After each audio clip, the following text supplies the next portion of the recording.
He read the 3 words, and the fluorescent light seemed to sharpen into accusation. "Don't save me." The line sat on a scanned sheet tucked into a patient's electronic record. A ragged pencil stroke that could have been a moment of despair, a misread scribble, a cruel joke, or a deliberate instruction. Whatever it was, it did not belong where it was. It belonged nowhere near a chart that also contained an unsigned consent form, a canceled palliative consult, and a pattern of medication entries that made Dr. Matthew Hayes' hands go cold. He had been up most nights that week. Shift work, ICU consults, the kind of small tragedies that accumulated like dust on a shelf. But the room where Mrs. Marta Jimenez lay was not dust. It smelled faintly of chamomile tea gone cold and soap. The bedside lamp had been dimmed to keep her from startling. A paperback with its spine creased in the middle sat face down on the nightstand. Marta's hand, thin and spotted with age, rested on the blanket as if she were holding on to a part of herself. When he looked closer, he noticed a small band of calluses on her thumb. Someone who had used their hands for work, not luxury. She was poor, not by social label, but by record.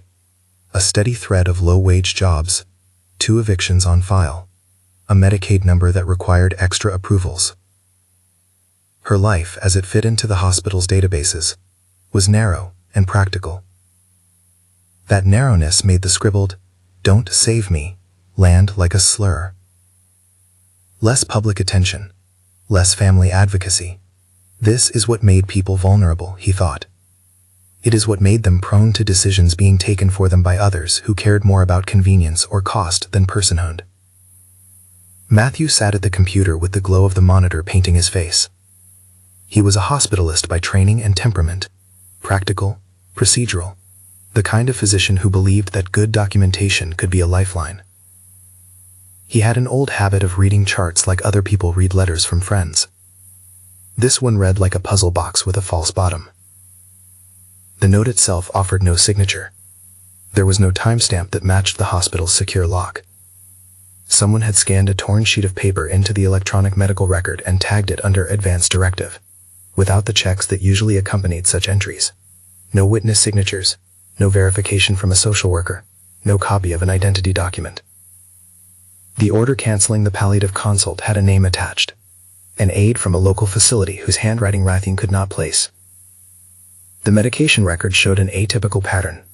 A sedative listed as administered at 2:12 a.m. without a corresponding PRN, as needed, order, or nurse note explaining the reason. I had seen the negligence that comes from busyness. I had also seen the abuse that comes from calculation. "Don't jump to conclusions," Harriet from Risk had told him on the phone a week before, her voice cautious as a well-trained compliance officer. "We need proof. We need a process." Proof. Procedure. The hospital's language could be a kind of faith. It was what kept things anchored when human motives drifted. But he could not ignore the way Marta's chart refused to add up. She had landed in the emergency department 3 days earlier, after a fall on the pavement outside a shelter. Traumatic intracranial bleed had been ruled out. Imaging suggested a small hemorrhage with potential for recovery under careful care. When Matthew first saw her, she tracked his voice with half-open eyes and squeezed his hand once when he explained the plan. That small, inconsistent response, an isolated, intentional squeeze, was not the same as a flat line of unresponsiveness. It suggested a coastline of consciousness, something that ebbed and flowed with tiny tides. "Could be withdrawal," a resident had said. "Could be delirium. Could be the bleed. Or someone could be deciding for her while she can't say no," Matthew answered. It was an ugly sentence to hear out loud. Ugly sentences had a way of becoming the only honest ones. The family who came forward to claim decision-making authority did not look like the cinematic villains he had seen in malpractice lectures. They were a woman in a crisp coat and a man with a briefcase, both smelling faintly of aftershave and perfume, gloves against empathy. They spoke in careful, rehearsed sentences about moving her to a facility and streamlining care. When Matthew asked for documentation of any guardianship or power of attorney, they produced a photocopy of a document that looked official at first glance, but something in the way it was dated and notarized did not line up with the hospital's notary journal. The notary listed that same day as having witnessed a signature at the county senior center, but the timestamp on the entry suggested it was added after the photocopy's date. At the bedside, Marta was a landscape of small details. A thermos flaked with old stickers. A faded coupon from a grocery store sat in the pocket of her cardigan. Her lips had the dry, cracked texture of someone who had slept on a bench. A battered paperback, an old romance or a translated classic, he could not tell, had a dog-eared corner as if it had been read repeatedly for comfort. Those items were the kind of thing hospital staff sometimes ignored, the human artifacts that quietly proved a life worth more than a bed number. Nurse Leah was the first to point the needle on the compass. She had been on the unit for 7 years and had a way of folding her hands that people assumed she was listening. That night she slid into the chair near Marta's bedside, took off her syringe-filled gloves like a sort of armor, and without theatrics, told him something he would later call decisive. "I saved a voicemail," she said, voice low. From the aide who was bringing her in. I didn't want to lose it. "You saved it on your phone?" he asked, and the question felt small. "On the unit recorder, I uploaded it," she said. "I didn't know if it would matter. It felt wrong, but I thought I'd better keep it." The voice on the recording was not one of overt malice. It was ordinary, practical, like a caller giving a note to a shift lead. "Keep her quiet," the voice said, almost conversational. "She's easier to manage when she sleeps. And do whatever the guardian wants. He said he'd handle everything." The speaker's tone was matter-of-fact. The implication, obscured but present, was that someone had asked for compliance rather than care. "Who is he?" Matthew asked. "Damien," Leah answered. "He signs the papers sometimes. Says he's from Southbridge Services. They come around, take care of paperwork for their clients. He looked like he was in a hurry." Southbridge Services was not a real company. It was the kind of fictional name people gave to for-profit guardian operations in towns waiting for oversight. In this story, Matthew's hospital files showed an invoice addressed to Southbridge for a placement assessment the day before Marta's fall. The invoice's coordinates, an address on the other side of town, a small office flanked by pawn shops and payday lenders, fit a neighborhood that often played host to predatory services targeting those with few advocates.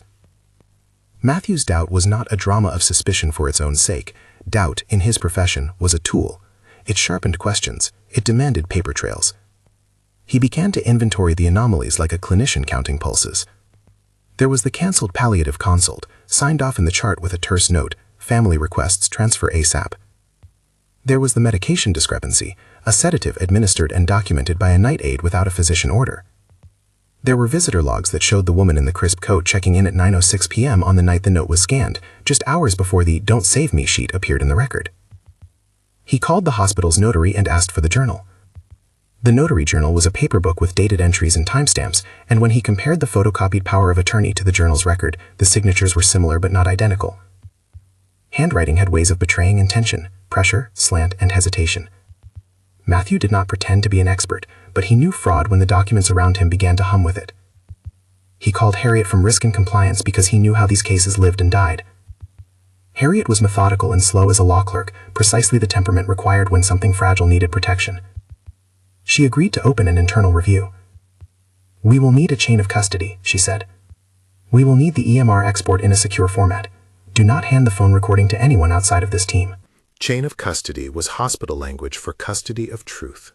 It meant that every transfer of evidence, an exported chart, an audio file, a photocopy, would be logged, time-stamped, and locked down so that nothing could be introduced or contested as unauthorized. The process felt bureaucratic and precious, but it was the only armor they had to resist the blunt force of moneyed convenience. He imagined the legal dance ahead. A motion, an emergency hearing to freeze any transfer, the appointment of an independent neurologist to assess capacity. He was careful not to imagine verdicts. Medical and legal systems were both full of things that moved forward slowly, by increments, orders, appeals, RSVPs, not by the neat drama of a television courtroom. He asked Leah to upload the recording into a secure evidence repository. He asked the medical records team to export Marta's chart and seal it. He took photographs of the battered paperback in the thermos and the things that anchored her to life beyond the hospital bed. These objects would not win a case in court. They would, however, make a personality out of a patient. "People forget that poor patients have been poor the entire time," he said quietly. "They aren't only poor by bank account, they're poor in advocates." "She has no next of kin listed who can be reached," Leah said. "Just that guardian man and a nephew who lives in another city. didn't want to put money into travel. Money circled the case like smoke. In one file, there was an invoice for expedited placement to a private long-term care facility that promised weekly social activities in private rooms, luxuries that someone on Medicaid would rarely see without some outside payment. The invoice was addressed to guardian rather than to a patient. The payer's name matched the signature on the questionable power of attorney for the photocopy. Matthew moved from bedside to clerical office with the sort of speed the situation demanded. He printed the scanned document, magnified the pencil strokes, tried to visualize where someone might have torn the paper or altered the entry.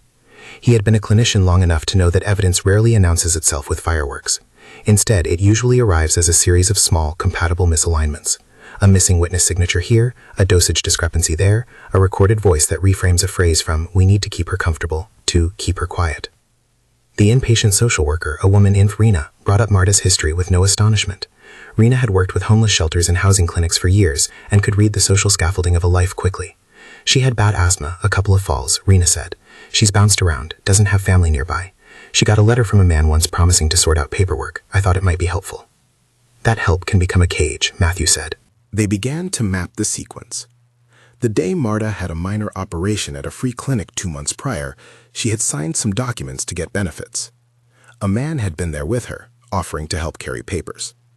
Rena remembered the man as helpful, but helpful often half-shadows a hand that writes expedient protections instead of durable care. As the mapping progressed, Matthew found himself doing things he had not set out to do when he went into medicine, contacting a lawyer. He called Avery Blake, whose name had been whispered by a colleague as someone who took patient advocacy seriously. Avery answered on the second ring and listened without interruption. "Document everything," she said finally. "We can file an emergency petition if we have probable cause to believe she's being unduly influenced or that the so-called guardian is acting against her best interest. For now, secure the chart. Keep her here, and call for an independent neurological capacity assessment." A capacity assessment was clinical shorthand for testing whether a person could understand the information relevant to making a decision, appreciate the consequences, weigh options, and communicate a choice. It was not an X-ray, it was a conversation plus a battery of tests. It could not, by itself, pronounce moral certainty, but it could provide objective data that, combined with the other corroborating evidence, changed the legal picture. One test, he thought, remembering the phrase that would later knot the story together in people's minds. One test does not save a life. It clarifies what the life can ask for itself. Before any petition could be filed, they had to seal their evidence. He sat down with Harriet and Rena in a low-lit conference room where the hum of the hospital felt distant. Harriet laid out steps like pieces on a chessboard. "We export the EMR in a protected PDF," she said. "We log the time, the user, and the reason in the access log. Laya's recording must be uploaded to the secure server. We need the notary journal photocopied and notarized. We need witness statements from staff who saw the transfer orders." The steps were prosaic but hopeful. Each cleanly recorded motion tightened their ability to contest a transfer. Each signed log was a small net thrown over the possibility of a hurried decision made to expedite billing and bed turnover. They executed the steps with a kind of solemn efficiency. Laya's audio went into the secure evidence folder, the EMR export was printed and sealed, and the notary journal was photocopied and timestamped. Matthew drove to the county clerk himself to ask for a certified copy of the notary entry. He paid the small fee without thinking about cost. As they worked, he tried to imagine Marta's inner landscape. She had been an extra quiet presence in the ward, eyes unfocused some hours, sharp about the smell of the tea other hours. She had said 3 separate times that she didn't want to be a burden. Those words, in a culture that disposes of poor people with a kind of bureaucratic courtesy, could be misused as permission to deprive rather than to respect. It was the difference between honoring a dying person's wish and weaponizing vulnerability. The woman in the crisp coat, whose name he now knew from a temporary badge was Catherine the Morrow, had been pleasant but brisk. She had spoken about a placement plan like a shopping list. When Matthew had asked for the guardian's credentials, she had produced a card. The card said Southbridge Placement Services and listed Damien Cole as a contact. Damien's number went to a small office with a receptionist who answered in quick, efficient syllables. Matthew had the sense that they placed people by the criteria of cost efficiency rather than need. He tried to imagine their argument if they were litigating it in the abstract. The hospital has the duty to care and to transfer if a facility provides better long-term services. The guardian has the legal authority to arrange such placements. A patient without a clear capacity assessment is often presumed to have the decision-making authority conferred upon a guardian. It was not wrong as a structure of care. It could become wrong as exploitation. That evening, with the paperwork assembled and the audio sealed, Matthew did something that made his chest ache with both fear and resolve. He climbed the hospital's stone steps to the old municipal courthouse across the street. He had done it before for a different patient, the kind who had nothing left and everyone who would have cared had died. The courthouse was a place where small bureaucracies became decisive. He knew the clerks and the way their eyes looked through him as if he risked asking for too much. A clerk took the sealed file with a bored professionalism that Matthew found strangely merciless. "We'll need a petition drafted," she said. "You can file an emergency temporary restraining order, an ex parte, if you show probable cause that harm is imminent." Imminent harm. The phrase sat in the air as if it were a physical object. Matthew thought of the recorded voice, the questionable document, the sedative given with no order. He thought of Marta's squeezed hand and the chamomile thermos and the paperback. He thought of someone who might be moved before the law could keep her in place. Back at the hospital, he found Marta breathing with slow, irregular rhythm. Her monitor beeped a languid rhythm that did not match the adrenaline in his chest. He sat and held her hand and asked her, softly, if she could hear him. She blinked, and then, with the smallest show of agency, pressed his fingers once more. A count of 2, a signature of life. It was not a cinematic recovery. It was a signpost. She was still here, and in these small gestures, still insisting on being more than a file. "She's not incoherent," he said later to Avery on the phone. "She has moments." "We need a neurologist who does capacity evaluations and can do them on short notice." Avery's voice was precise. "I'll contact Dr. Sofia Mendez. She's independent and has testified in capacity hearings before. If she can document inconsistent but present responsiveness, that could be enough to support an emergency petition to prevent transfer until a guardian hearing." The one test began to take the shape of a hinge, not salvation, not an absolute pronouncement, but a medical instrument that could alter legal posture. The idea of a test mattered less than what the test would make possible: time. The legal system moved in lamp-like increments, motions, hearings, stays of transfer. The test, if documented and credible, could convert a hurried, potentially exploitative plan into a window for fair adjudication. They filed the petition that night. Matthew wrote statements that were clinical and direct, focusing on observable facts: the appearance of the scanned "Don't Save Me" note without verification, the medication discrepancy, the recorded voice recommending sedation, the lack of a verifiable advance directive, the presence of purported guardians with questionable authorization. Avery prepared the wording in legal form, leaning on the principle that imminent harm, here an unapproved transfer and sedative administration, could be halted by an emergency ex parte order while a hearing was scheduled. Filing the petition was not a final act. It was the act of pausing a motion already in motion, and when he walked out of the clerk's office with the stamped receipt in his hand, the night felt both heavier and more alive. He did not sleep much after that. He went back to Marta's bedside in the still hours and watched the way the night nurse adjusted the blanket. He watched the aide who had been recorded move around the unit with the kind of ordinary efficiency that made the recording seem in isolation less stark. He thought of the small decisions that tilt toward exploitation, a quiet signature here, an unverified photocopy there. He thought of how poverty made people physically small in the logistics of systems designed by the comfortable. Around dawn, the hospital's rescue team called to say they'd placed an internal hold, an administrative maneuver that prevented transfers out of the hospital without an executive sign-off. Staff implicated in the questionable entries were temporarily reassigned pending investigation. The move was procedural, modest, and no guarantee of anything. It was also, however, a kind of breathing room. When Dr. Sofia Mendez agreed to come in the next morning to perform a neurological capacity evaluation, Matthew felt a cautious relief. Sofia was known for a kind of careful thoroughness. She would test language, short-term memory, the ability to express a choice, and the reason behind that choice. She would do it in a way that the court would accept. Standardized tools, clear documentation, and a willingness to testify about the meaning of inconsistent responsiveness. Before she arrived, Matthew went into Marta's room and read aloud a few lines from the battered paperback. He read them because language was a small shore to which consciousness could cling. Marta's eyes tracked the page and then drifted, but when he read the line that spoke of small mercies, she smiled faintly as if the words had landed. He did not interpret the smile as evidence. He stored it as a fact. The doctor in him wanted the test to be merely clinical, objective, and dispassionate.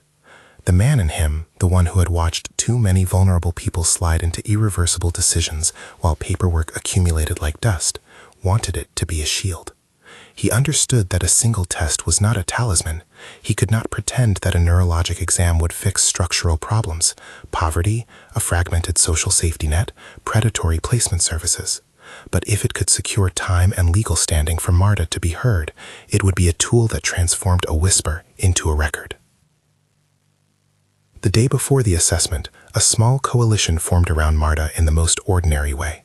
A nurse who saved an audio, a lawyer who agreed to pick up the case, a risk officer who insisted on procedure, a social worker who looked up housing options, and a doctor willing to translate clinical nuance into legal narrative. They moved like a modest flotilla against the tide. None were heroic in the mythic sense. They were people performing the tedious arithmetic of advocacy. In the afternoon, Catherine Morrow returned to the unit with a tighter smile and an email printout purporting to be proof of guardianship. Matthew asked to see the original document. Catherine's expression shifted, the practiced veneer slipping a degree. "It's at my office," she said. "I can bring it." "Until we receive verified originals, we can't act on that authority," he said. "We need the notarized originals." "It's going to take time," she replied, voice suddenly brittle. "We have to move her. The facility needs their bed." "It's our obligation to make sure any movement is in her best interest," Matthew said. "The law requires verification. We will also have an independent assessment." Her eyes flicked to the bed where Marta lay, as if measuring the urgency the way a person might check the weather through a window. "Time is money," she said under her breath, not fully masked by concern. He watched her leave. The expression on her face was one of calculation displaced as compassion. It was a common face in hospital corridors, the look people give when they are simultaneously glad to participate in care and glad to close the ledger on responsibility. By early evening, the hospital had filed for an ex parte order and scheduled a hearing for the following day. The petition requested two provisional things: a temporary restraining order against any transfer, and the appointment of an independent guardian ad litem until a full hearing could be scheduled. The legal language was precise and circumscribed. It asked for temporary protections, not confirmation of long-term outcomes. It asked the court only for breathing room. Matthew left the courthouse feeling small and oddly bright. He was aware, in that exhale between actions, that he had crossed a line he had been trained to approach, but not always to cross, the line where a physician steps beyond the purely clinical and into advocacy. In the medical ethics lectures, they had taught that boundary as necessary protection against bias. But when a human life teeters and the procedural norms are being used as levers for someone else's gain, the ethical imperative was to step forward. He returned to the ward to find that Marta had been reassured by the night team. The therapist on the unit had coaxed a few words from her in occupational therapy: a request for water, the name Marta when asked to tell her name, a simple orientation to place. Those were not dramatic signs. They were, instead, the kind of notes that a good chart should preserve. They lent weight to the idea that the woman in the bed had a fluctuating but present capacity to express preference, enough, perhaps, for an independent neurologist to document. As twilight fell, Dr. Sofia Mendez arrived with a black bag that held instruments like a neurologist's toolkit and a manner that was clinical but compassionate. She worked through her tests slowly, assessing orientation, the ability to paraphrase a decision situation, to recall short lists, to name objects, to follow commands. Marta's responses were uneven. She could not always hold a line of reasoning for long stretches, but she could remember a story about a childhood neighbor and could consistently say she did not want to be in pain. She answered, when asked, that she wanted someone to tell me what's happening. Sophia's notes were careful. She wrote down the times, the exact words, and the way Marta's pupils reacted to light. In the end, her impression was that Marta exhibited inconsistent responsiveness, enough to suggest the potential for capacity in certain moments, but not sufficient to categorically assert that she lacked decision-making ability. In legal terms, Sophia would later write, capacity appeared to be present intermittently and was likely affected by sedation, medication, and environmental stressors. That observation, once documented in a formal neuropsychiatric report, would hold weight in court. Matthew watched Sophia write the final line and thought about the way a medical sentence, when converted into legalese, could stand like a bridge between two disciplines. It had the power to change the access point to a patient's voice. When Sophia finished, she turned to him. "We can document these findings," she said. But it's not a miracle. It will allow counsel to argue for time and for the court to decide whether an independent guardian is needed. It changes the legal calculus, though. It gives the judge something objective. "That's what we need," Matthew said. "Not miracles, just time and clarity." They delivered the neuropsychiatric report to Avery, who moved with a practitioner's economy. She prepared bundles for the judge.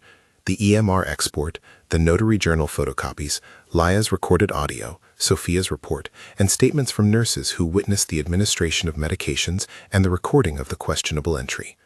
Avery's fingers moved like conducting a machine, and Matthew felt that odd relief that came from watching someone else make the language of law bend toward protection. That night, Marta slept more peacefully than she had in the days before. The monitor's beeps were slow and even. Matthew sat by the bed, reading aloud another page from the paperback. Marta's fingers tightened once around his hand. He put his palm over hers without thinking. The grip was not voluntary in the way a handshake is, but it held something like agreement. He said nothing more. He did not have to. Outside, the county courthouse flashed its neon sign into the dark. Inside, a small stack of documents would go before a judge the next morning. None of it guaranteed the outcomes he hoped for. None of it promised institutional transformation. What it did promise was a process, the cold, necessary machinery of law and medicine moving together to create the possibility for a vulnerable person to be heard. The next morning, before the hearing, Catherine Morrow returned once more, this time with a lawyer from Southbridge who wore a tidy tie and that practiced air of civility that smelled faintly of a contract. He handed Avery a copy of a document and said with immaculate calm, "We have acted in good faith. We believe transfer is in the patient's best interest." Avery set the file down and nodded. "You will need to show verifiable originals and witnesses to the notary log," she said. "Until the court resolves this, no transfers." The lawyer from Southbridge smiled the way someone does when they have rehearsed patience. "We'll cooperate," he said. "We only want what is best for the patient." Later, when she was alone in the corridor, Laya confided that she had been threatened by a subordinate who had been recorded telling her to delete the phone file. "He said it would make trouble for his job," she said. "I told him I couldn't. I told him I couldn't let her be moved until this was straightened out." "Thank you," Matthew said, and he meant the words as a benediction. "Thank you for not letting process be the excuse for silence." They would not at this stage win reforms. They had not yet instituted policy changes in the hospital. The case was not a movement. It was a small incident in a large, complex institution. But they had assembled enough procedure and enough voice to ask the court for intervention.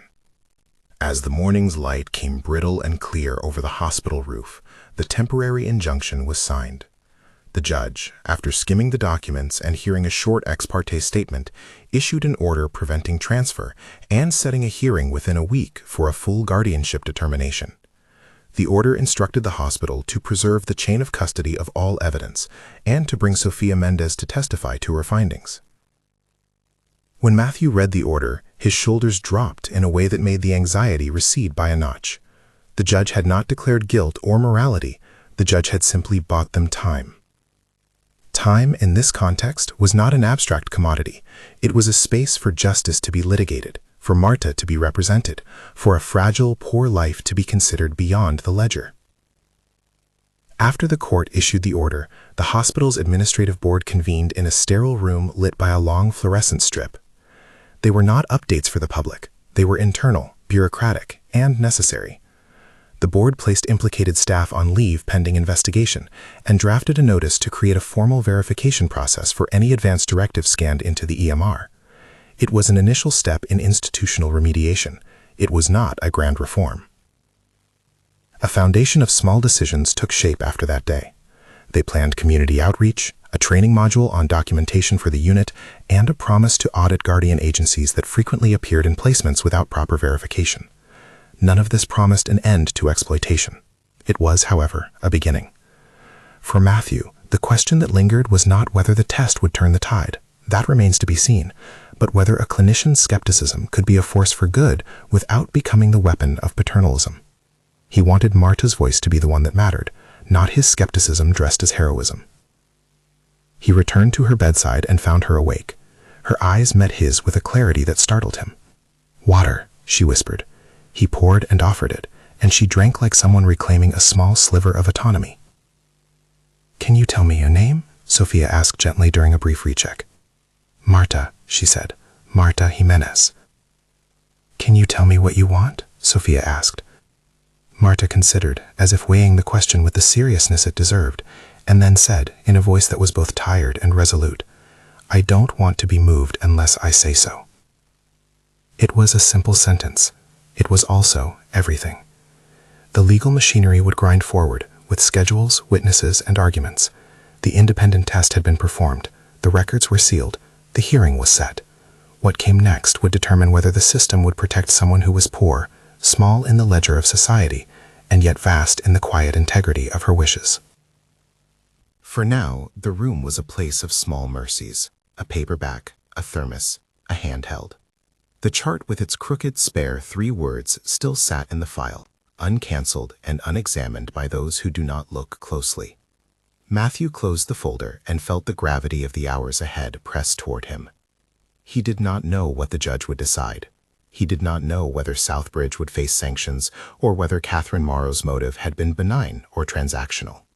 He did know the contours of the next scene: testimony, cross-examination, a judge balancing procedural law with human contingency, and the one test, Sophia's documented examination, taking on the outsized role of hinge. As he left the room and walked past the nurse's station, the bulletin board was plastered with flyers about volunteer opportunities and a notice about an upcoming training module on end-of-life documentation. The hospital was, in its way, beginning to adjust to the idea that procedure and compassion must coincide. If this story matters to you, if the idea of small voices being heard in big systems matters, subscribe for more stories of quiet courage. The hearing room smelled of old paper and stronger coffee. Light came through high windows in thin bands, laying the stacks of exhibits in a pattern that made everything look like evidence.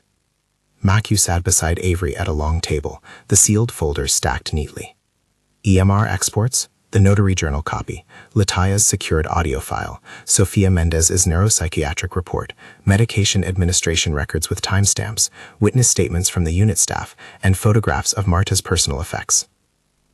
He had practiced being present in these rooms before, but practice never quite accustoms you to the small, sharp shocks of formal procedure, the way a word like probable cause drops into the air and begins to shape a life. The attorney from Southbridge, polished, measured, and implacably polite, opened with the posture of someone who believed process favored his client. He read from pages of notarized-looking documents that had been submitted in photocopy.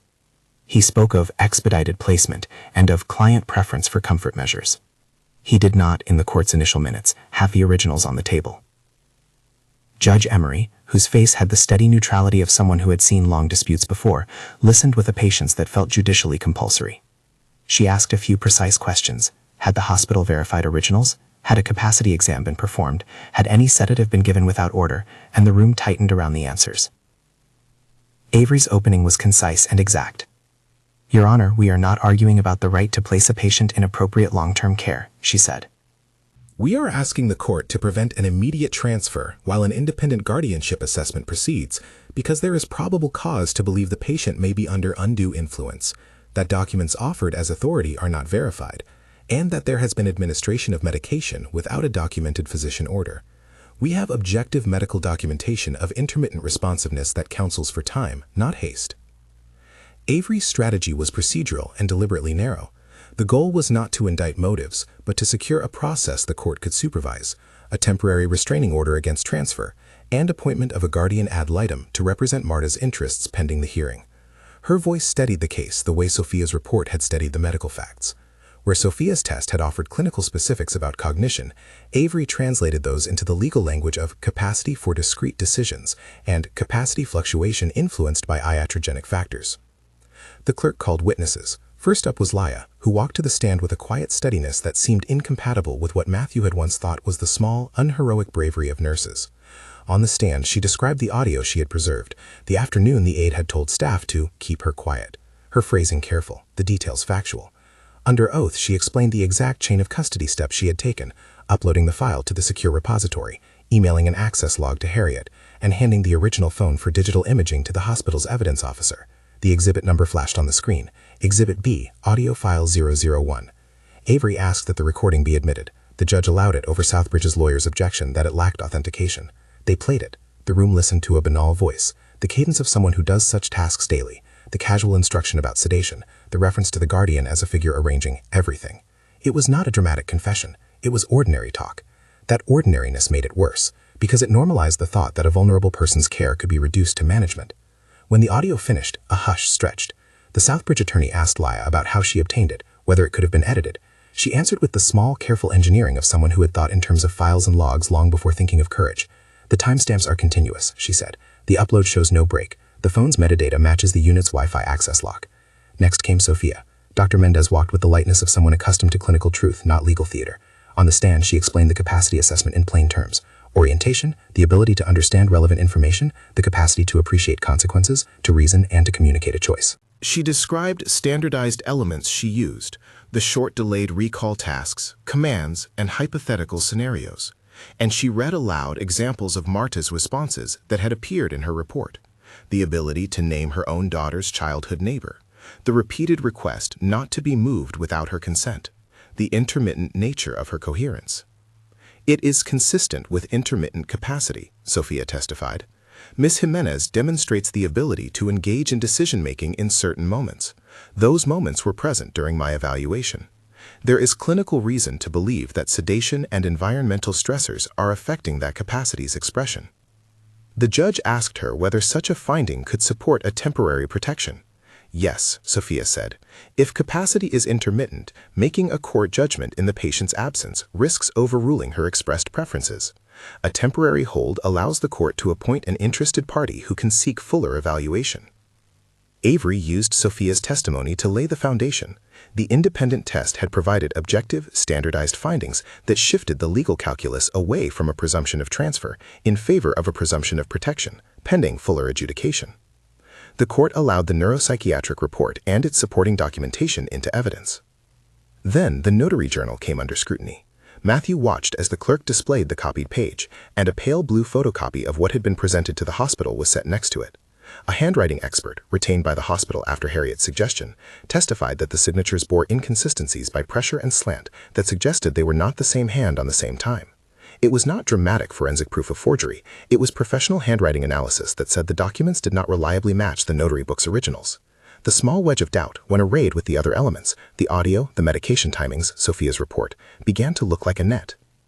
Southbridge's attorney argued good faith. He showed the photocopies. He invoked past placements and references. He said there would be no harm in moving Marta to a facility that specialized in palliative care. His tone suggested the practical matter of bed turnover and the necessity of making logistical decisions for an elderly client. But the judge's role was not to adjudicate long-term policy. It was to weigh whether imminent action might harm a person whom objective data showed could speak sometimes for herself. After a closed-door review of sealed exhibits and a short ex parte proceeding where Avery demonstrated the chain of custody and the integrity of the exhibits, the judge signed a temporary injunction echoing what the petition had requested. No transfer until the guardian hearing, appointment of an independent guardian ad litem to represent Marta's interests, a directive for the hospital to preserve evidence and ensure staff implicated in questionable acts were reassigned pending the investigation. The order required Southbridge to produce original documents and to make its witnesses available within 7 days. When the bailiff read the order aloud, Matthew felt an odd lightness. It was not victory. It was the removal of immediate peril. He thought of time as a medicine, slow, not sudden, and the order as a little dose. Back on the ward, the administrative moves were immediate. Board members signed off on a temporary reassignment for staff involved in entry of the "Don't Save Me" scanned note, and the medication discrepancies were routed to an internal audit. Harriet began drafting policy language to require in-person verification for scanned advance directives, to flag scanned entries that lacked notarized originals, and to require documented witness signatures in the EMR. It was modest, an operational correction, not a revolution. Still, it was a protocol that would catch some of the small misalignments that had nearly cost Marta her autonomy. Marta's days after the order were a series of small thresholds. Occupational therapy coaxed her to sit up and feed herself with a spoon. The speech therapist worked with her on short sentences, practicing naming and choice expression until she could reliably say, "I don't want to move." She practiced, too, a more practical request, a phone call to the nephew who lived in another city. The nephew, a young man with a busman's gait and a slow-cooked guilt, had drifted through Marta's life with irregular concern. He arrived at the hospital carrying a plastic bag of store-bought pastries and an apology that sounded as if it had been on layaway for years. His presence complicated things. He was not a legal guardian, but he was kin. The guardian ad litem, appointed to protect Marta's voice, was a softly spoken woman named Elaine, who had the job's two necessities, legal knowledge and indignation at seeing systems swallow quiet people.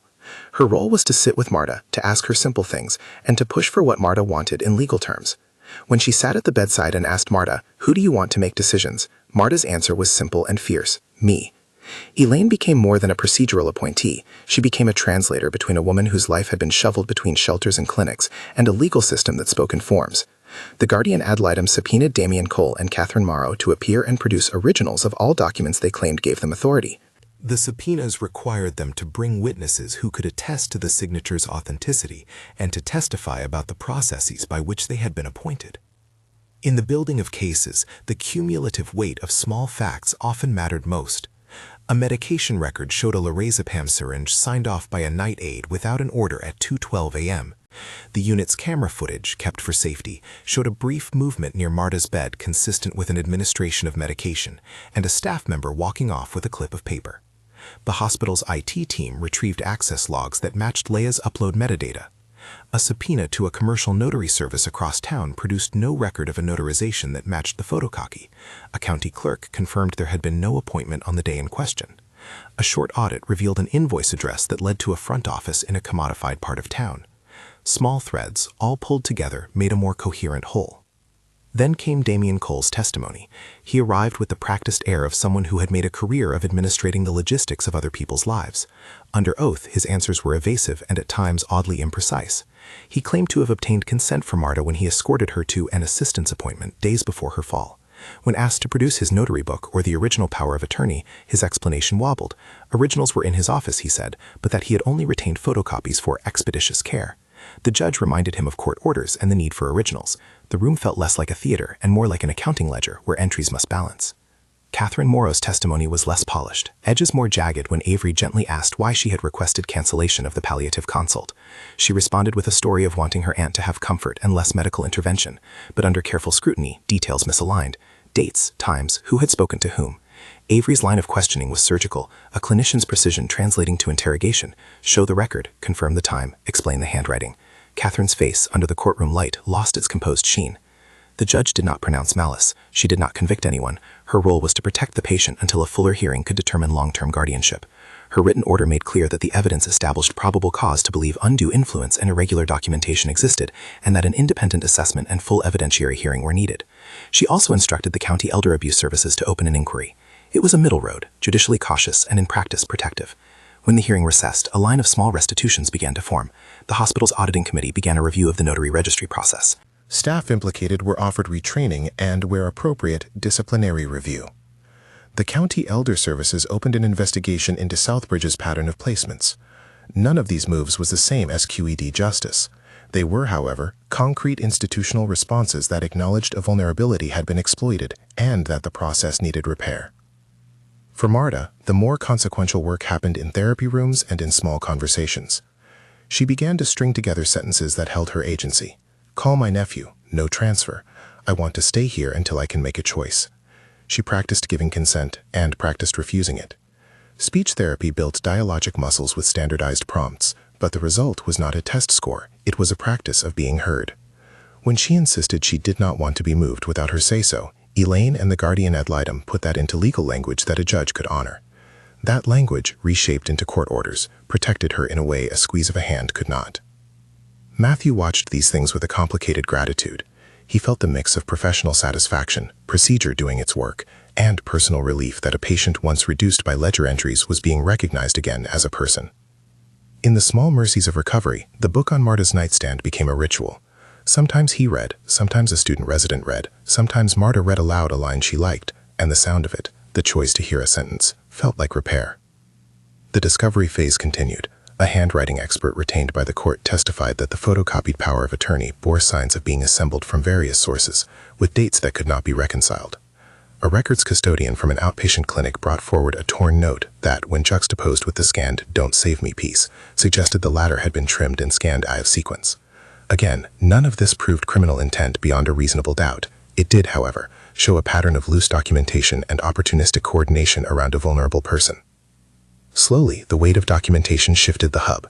Southbridge's counsel, seeing the accumulation of authenticated evidence, records, metadata, witness testimony, began to amend his posture. Negotiations outside the public glare led to a stipulation. Southbridge would produce all originals and submit to the county's audit. Southbridge would suspend Damian Cole pending the investigation. The facility that had offered placement agreed to delay admission until the court decided. These were not admissions of guilt. They were practical concessions that cooled the immediate risk. After weeks of therapy and small legal victories, Marta moved from hospital to a short-term rehab unit the court approved as a neutral placement under the guardian ad litem supervision.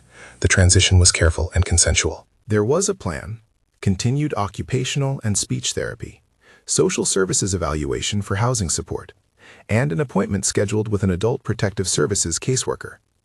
Recovery, as Sophia had said, was labor. It wasn't a sudden inversion, but a series of small gains. Marta learned to use a phone again. She sent a brief text to her nephew that was both apology and invitation. Come visit soon. She began to take more active roles in her medical discussions, asking for explanations, clarifying what comfort meant.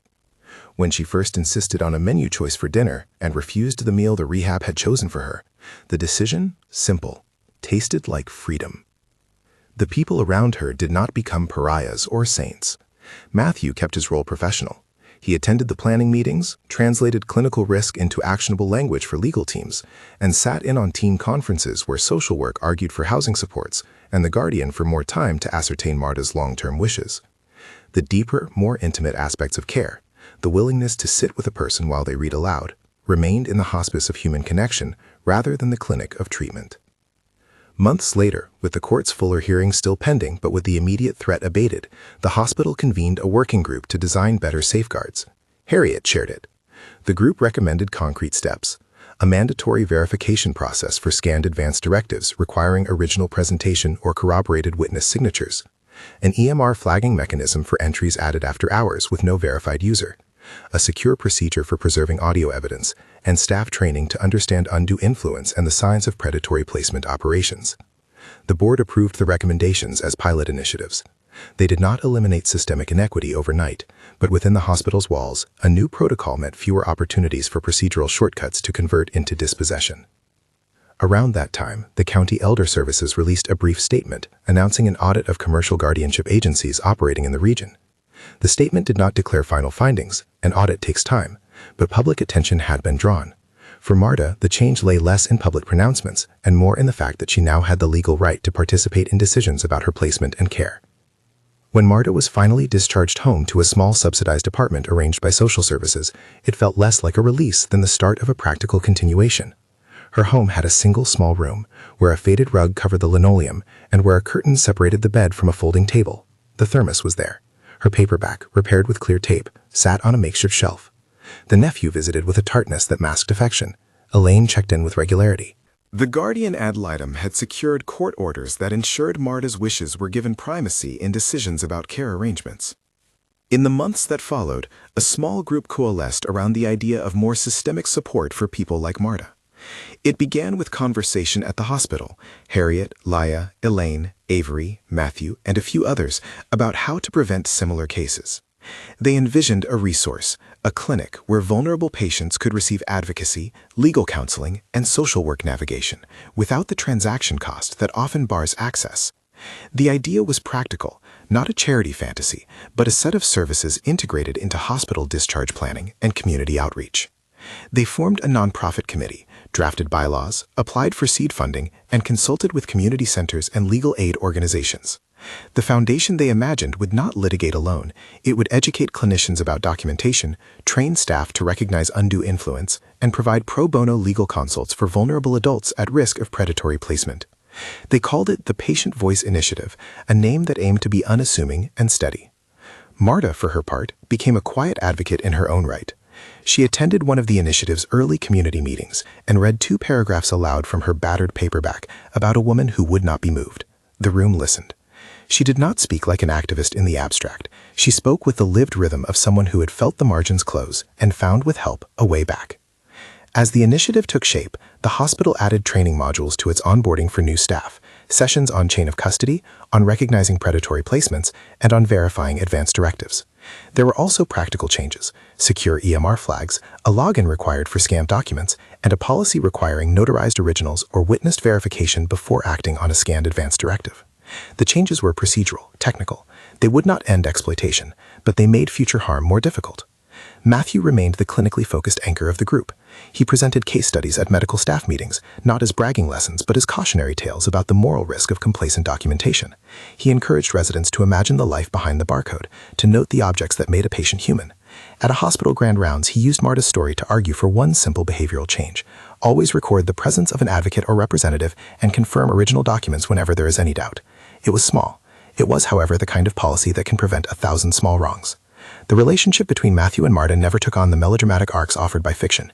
He honored the boundary lines that marked professionalism. When Marta was ambulatory and lucid, they had coffee, and she told him about the jobs she had held and the recipes she had favored. She invited him to a community reading of the initiative's first pamphlet. He attended, as a friend of the cause, not as her clinician. It was only after Marta's discharge, when she had full legal capacity and the power to consent, that she invited Matthew to share a meal in a community room. She asked him, bluntly, and with a directness that reflected her regained agency, whether he would come. He accepted. They ate takeout and talked about books and the absurdities of hospital bureaucracy.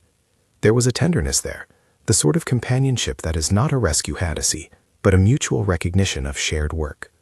Before anything changed, Marta asked again, this time for consent for something more personal.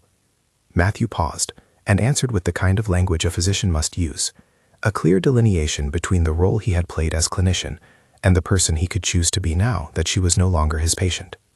She smiled and said she understood. They agreed later to write the story of the initiative together, her voice first, his second, so that others could learn the procedural steps that had mattered.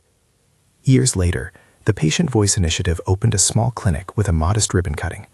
The ceremony was intentionally low-key, a short line of chairs, a local council member, a display of training materials, and a table with pamphlets for patients who might otherwise slip into the background.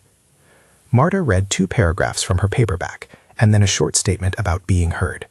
Her words were not a demand for heroism. They were an insistence that the system be kind enough to allow people to speak for themselves. At the clinic, volunteers trained in documentation helped people collect original documents, notarize them when possible, and store verified copies in secure community vaults. Lawyers offered brief consults. Nurses taught staff how to preserve evidence, audio, photographs, access logs, without putting themselves at risk.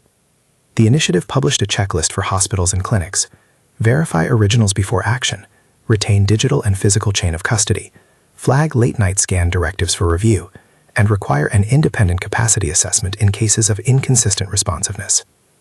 The local press covered the ribbon cutting not with broad fanfare, but with a humane paragraph, a reminder that small procedural changes can protect lives.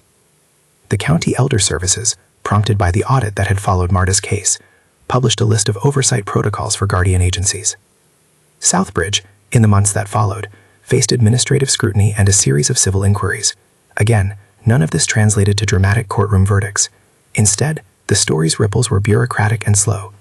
Systems do not surrender their habits easily. On a late winter afternoon, in a room softened by sunlight and the smell of tea, Marta sat with Matthew and read out loud a page she loved.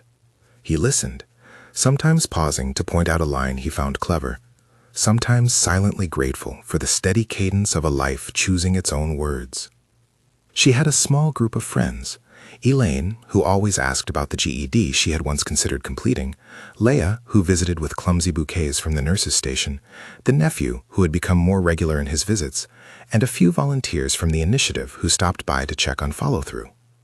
When the initiative published a short practice guide for clinicians, Listening for the Margin, Matthew wrote a foreword. In it, he refused to mythologize his role. He described instead the arithmetic of small acts: preserving a file, attending a hearing, reading a sentence aloud. He wrote about the moral hazard of administrative convenience and the quiet courage required to insist on checks and balances. He closed by acknowledging Marta, that the person at the center of the story had performed no heroic deeds beyond rare human insistence, saying no when given the chance. The legal and institutional changes, when they came, were incremental: a policy here, an audit there, a tighter notary process. The initiative grew slowly, funded by small grants and community donations. It offered trainings across several hospitals and clinics in the region. It did not pretend to solve the deep social problem of poverty, but it reduced the number of small administrative choices that could convert vulnerability into dispossession. In the end, the one test remained what it always was: a clinical assessment, limited and context-bound, a tool that offered objective data, not a miracle. In Marta's case, Sofia Mendez's neurologic capacity evaluation had become the hinge because it provided a reliable, independently documented account of intermittent responsiveness. That documentation, married to an evidentiary trail of audio, timestamps, and handwriting analysis, created the legal breathing room that allowed Marta to be heard. The test changed the case because it translated moments of presence into formal evidence the court could act upon. Matthew, who had doubted the simplicity of the scanned note when he first read those 3 words under fluorescent light, learned to accept the modest scale of effective advocacy. He remained a clinician who believed in the discipline of documentation and the obligation to translate clinical uncertainty into procedural safeguards. He still read charts like other people read letters, but now he did so with the added habit of asking whose voice might be missing. Marta kept reading aloud. In a video the initiative later used for training, subtle and unobtrusive, she sat in a sunlit room and read a line about small mercies. "We were quieted so long," she said, "until someone kept a voice." She did not call herself brave. She called herself lucky in the way someone who has been given time after a near miss might, lucky to have been nudged back into audibility. The courthouse that had once seemed a place of finality became for her a place of process, a necessary arena where careful words and reliable tests could transform fleeting moments of agency into legal protection. The hospital's policies changed, the county increased oversight. The initiative opened its doors to people who otherwise would have been shuffled through for expediency. When asked once, years after the injunction was signed, what had made the difference, Matthew thought of a braided cord. The nurse who preserved the audio, the lawyer who knew how to file, the neurologist who documented inconsistent responses, the social worker who remembered where she had lived, the clerk who stamped the petition. None alone would have mattered so much. Their cumulative insistence, procedural, precise, quietly stubborn, had created a net. The final scene was ordinary. Marta in her small apartment, the paperback in her lap, reading aloud to a line she chose that day. The radiator clicked in a domestic rhythm. Through the open window, a bus hissed by, entirely indifferent. She read the line with small relish and paused, smiling at a joke in the prose. Matthew, now a friend who had crossed the line from clinician to companion only after all formal ties were severed and with clear consent, sat and listened. He had learned to let the pause speak as loudly as the sentence. He had learned, too, that duty is often the slow accumulation of small, correct acts. If this story moved you, share it with someone who cares about patient advocacy and institutional reform. Small acts of attention, sharing the story, supporting local legal aid, or asking your local hospital about their verification policies, can be pieces of a larger, necessary change.